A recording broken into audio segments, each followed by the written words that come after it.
जीव हमारी जाति है, मानव धर्म हमारा। हिंदू मुस्लिम सिख ईसाई धर्म नहीं कोई न्यारा।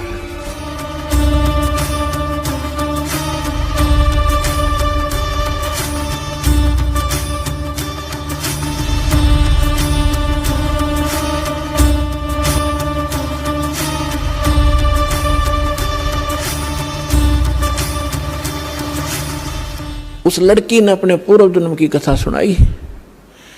पहले भी ये मुसलमान घर में जन्मी थी, ये अपने पिता के घर पे थी और श्रद्धा पिछली भक्ति की इतनी गजब की थी, बहुत कनी।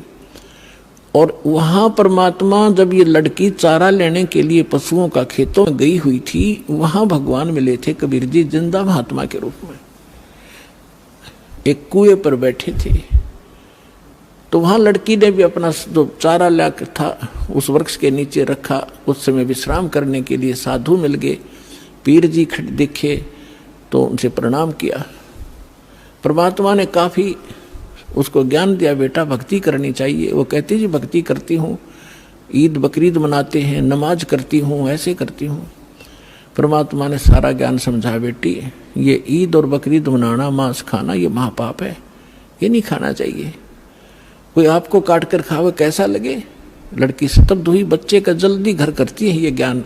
अज्ञान भी ज्ञान भी, बुराई भी और अच्छाई बच्चा जल्दी से ग्रहण करता है, जैसा उसको माहौल मिलता है। काफी ज्ञान सुनाया, बेटी ये भक्ति नहीं, भक्ति अलग से हट के इसकी। अब सामने देखा कि भी मुसलमान ही है, ये बता रहा है, तो बच्ची के बात समझ में आ गई। कहने के भगवान फिर क्या करूं कि बेटी जो मैं साधना बताऊं ये करना, और ये 2 दिन का जीवन है, असंग जन्म हो गया, जन्म तेर मृत्यों को मैं ऐसी साधना बताऊंगा ये पीछा छूट जाएगा। लड़की ने क्या नाम ले लिया, और बेटी मांस नहीं खाएगी। अगर नहीं खाऊंगी महाराज, कत्ती नहीं खाऊंगी, कोई कंपलसरी नहीं मांस खाना, खाओ तो खाओ, मैं नहीं खाऊंगी। लड़की ने दृढ़ निश्चय किया, और लड़की होगी 17-18 साल की, विवाह से मना कर दिया। इतना वैराग हो गया उसके अंदर, और माता पिता को चिंता होगी वे बेटी को हम घर पर नहीं रख सकते। उधर से वो विवाह को मना कर रही है, तो लास्ट में माता पिता ने कह दिया, बेटी अगर तू विवाह नहीं कराएगी तो हम दोनों आत्महत्या करेंगे, हम तुझे यहाँ नहीं देख सकते, बेटी को कैसे रखेंगे, कल न पता नहीं क्या उक चुक हो जाएगी। अब लड़की ने सोचा बुढ़ा बुढ़िया मरेंगी, उसने यस कर दी, ठीक है मैं शादी करवा लूँ। विवाह हो गया, एक बहुत अच्छे नेक अफसर के अधिकारी के उसका विवाह हुआ, क्योंकि जो भगवान की भक्ति करे वो तो ठीक ठिकाने जागा बालक। वो नेक आदमी था, मुसलमान, भगवान से डरने वाला था। ठीक है हम परंपरागत से गलतियां कर भी रहे अपने समाज अनुसार, लेकिन पिछले संस्कार भी हमारे साथ रहते। वो बहुत ही अच्छा आदमी था, नेक आदमी था, भगवान से डरने वाला। वैसे भी स्वभाव अच्छा होता व्यक्तियों का, चाहे हिंदू होते, मुसलमान, सिख हो या ईसाई, उनका अपना भी कुछ आधार होता पूर्व जन्म का। तो जब वो लड़की वहां विवाह करके वहां गई अपने पति के पास, तो उसको कहा कि मैं आपसे एक अर्ज करना चाहूंगी, वो मेरी अर्ज सुनो। उसने कहा कि बोलो, एक छोड़ दो बता। कि मैं संतानों उत्पत्ति नहीं करूंगी, मैं सप्रस नहीं करूंगी आपको, और आपने यदि मेरे साथ बलपूर्वक किया तो मैं आत्महत्या कर लूंगी।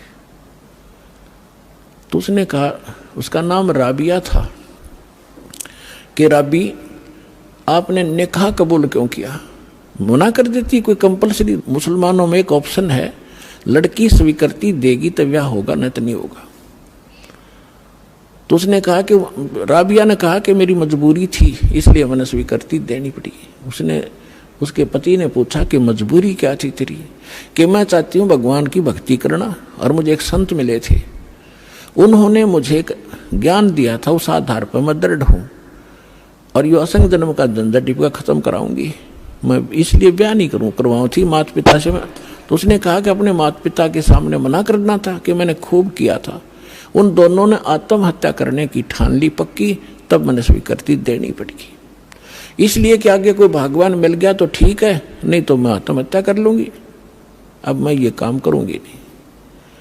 वो दयालु था, उसने कहा। और मुसलमानों में अनेक शादियां हो जाती हैं, एक कोई खास बातें नहीं उनके लिए थे। तो उसने कहा, राबिया जैसे तुम्हारे माता पिता लोक लाज मर्यादा के कारण आत्महत्या तक नौबत आ गई थी। ऐसे हमारी भी मर्यादाएं हैं।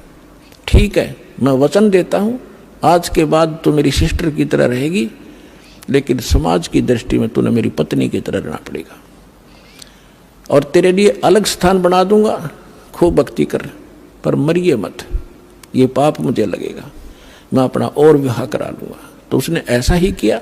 महापुरुष ने अलग से उसका कमरा न्यारा बना दिया और बैठ अपनी भक्ति कर, उसने ब्याह करवा दिया। जब वो राबिया 50 वर्ष के ऊपर होगी और वो देखा करता था, ये तो बाहर झांकती भी नहीं किसी गैर पुरुष की तरफ, भक्ति और के अतिरिक्त ही अपना काम धंधा रोटी बनाई खाया, इससे अधिक कोई काम नहीं जानती। उस लड़की ने क्या गलती कर दी, वहां जाने के बाद सत्संग का अभाव हो गया, भगवान फिर मिले नहीं। परंपरागत लोक वेद के आधार से मालिक वाली साधना जो उसने प्रथम मंत्र दिए थे वो त्याग थी, और वहां जो समूह था, जैसा भी साधना चल रही थी वो एक करने लगी। नमाज नमोज, मांस नहीं खाती थी वो। ईद बकरीद के दिन रोजे अवश्य रखती थी, लेकिन वो मांस नहीं खाती थी। जब वो 50-55 वर्ष की होगी तो उनके अंदर एक विशेष धारणा बनी हुई है लोकवेद के आधार से मुसलमानों में कि जो हज नहीं करके आवेगा उसकी मुक्ति नहीं। तो उसने अपने पति से कहा, जी मैं हज करना चाहती हूँ। उसने कहा, जाओ, बहुत खुशी की बात है, आपका तो उद्देश्य यही है, अभी कल्याण हो किसी तरह, आपके लिए कोई ऊंट की सवारी का प्रबंध कर देता हूँ। उसने कहा नहीं। राबिया ने कहा, नहीं मैं पैदल जाऊंगी, श्रद्धा से जाऊंगी, और भी बहुत से ली जा रही हैं, और भी बहुत से लोग जा रहे हैं, उनके साथ चली जाऊंगी। अच्छा जाओ फिर। अब वो चल पड़ी, अपने आत्मा देखते जाना, इसका रिजल्ट क्या है भक्ति का। हमने आज तक छोटे मोटे चमत्कार किसी के देख लिए, उसी को सिद्ध और महात्मा और भगवान मान लिया। ये अध्यात्म ज्ञानहीनता थी। अब लड़की जा रही थी, वो माई, और सफर में कोई आगे चला गया, कोई पीछे रुक गया। उस समय वो अकेली जा रही थी। रास्ते में उसको प्यास लगी, खुद स्वयं को सामने कुआं देखा, कुआं था, कुएं पर बाल्टी नहीं थी, ना कोई रस्सी थी। एक कुतिया प्यासी थी, उसके बच्चे छोटे छोटे दूरी पर उसने देख लिए थे, और कुतिया कभी कुएं में झांक रही थी, कभी राबिया के पैरों में आकर चाट रही थी, फिर कुएं की तरफ भाग रही थी। समझ गई राबिया कि ये प्यासी बहुत है, और यदि इसको जल नहीं मिला तो ये मरेगी, साथ में मरेंगे बच्चे इसके। और औरत के अंदर दया भगवान ने एक नारी दे रखी है, विशेषकर बच्चों के समय। तो वह एकदम, और कुछ पिछले संस्कार थे, भगवान आत्मा थी, भगवान से कई जन्मों से पीछे से चलती आ रही थी, फिर हम रह जाते हैं, बिचल जाते हैं, छोड़ देते, ये माया, इस माया में फंस जाते। तो उस लड़की ने देखा आसपास कोई गांव नगर नहीं, ना कोई रस्सी है ना बाल्टी है। लड़की ने अपने कपड़े उतारे, पहले मोटे मोटे कपड़े हुआ करते थे हाथ के बने हुए, अपना कपड़ा उतारा, चुंदड़ी, और उसको अपने बाल पाड़े, 1-2-4 बाल पाड़ के देखियो कितना दर्द होगा।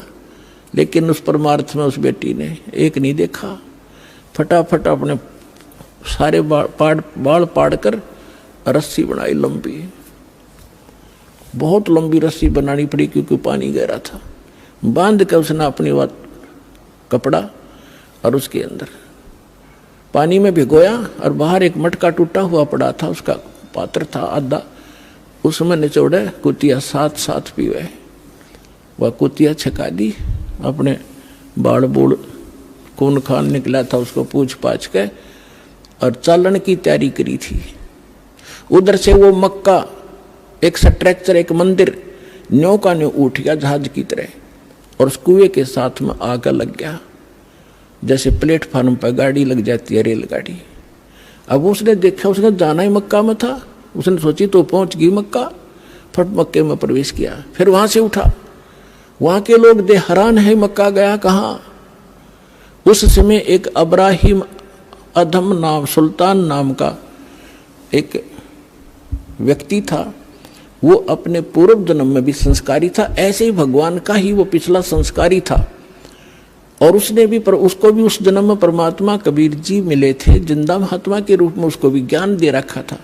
और वो सुल्तान अधम वाली आत्मा, सुल्तान अधम तो वो आगे आके बना है, वही आत्मा उस मक्का में गई हुई थी मुसलमान होने के नाते कि वहाँ के लोगों को समझाऊंगा कि ये साधना गलत है। तो वहाँ वो प्रचार कर ही रहा था बैठ के, तो लोगों ने पूछा ये मक्का कहाँ गया। तब अधम सुल्तान ने कहा, उस आत्मा ने कहा कि मक्का नहीं मकाम और गया रांड के लेन को नो कह अधम सुल्तान। अब सुल्तान अधम तो ये कह रहा है कि एक रांड को लेने गया, निकम्मी औरत को। अब आम आदमी के गले कैसे उतरे कि निकम्मी आदमी औरत को के लिए मक्का चला गया। लेकिन वो किस दृष्टिकोण से कह रहा था? कहते सुल्तान अधम मक्के गया, मक्का नहीं मुकाम, गया रांड के लेन कुनू कहे अधम सुल्तान। वो कहने लगे कि आप क्या बात है, कैसे किसको लेने का? इतने मक्का वापस आ गया। उसमें वापस आया तो वो लड़की जिसके सिर पर बाल नहीं, सारी कहानी उसने बताई। और देखने वाले भी आसपास निकट इकट्ठे हो गए थे, कैसे हो गया? वो भी मक्के में चढ़ लिए साथ में। तो आकर जब उसने पूछा कि क्या कारण हुआ, उन्होंने सबने मिलकर बताया कि ऐसे ऐसे इसने एक कुतिया और उसके बच्चों की जान बचाई, बाल पाट कर रस्सी बांट के पानी पिया। और ये उद्देश्य लेकर यहाँ आ ही रही थी, तो भगवान ने इसके लिए मक्का ही भेज दिया। तो इतनी प्रशंसा की पात्र बन गई पूरे मुसलमान धर्म में कि भक्ति हो तो राबी जैसी, भक्ति हो तो राबी जैसी, जिसके लिए मक्का भी उठकर चला गया। लेकिन क्या इससे मोक्ष था उसका? फिर इब्राहिम सुल्तान अदब से पूछा कि आप इसको ऐसी निकम्मी लड़की क्यों कह रहे थे? इसने तो ऐसा कुर्बानी कर दी, जिसके लिए मक्का चला गया, उसको आपने कैसे कहा ये निकम्मी लड़की है? तब इब्राहिम सुल्तान वाली आत्मा ने कहा कि यह निकम्मी है, इसको भगवान मिले थे जिंदा महात्मा के रूप में, इसने वह भक्ति छोड़ दी, ये डलेड हो रही है, इसलिए निकम्मी है।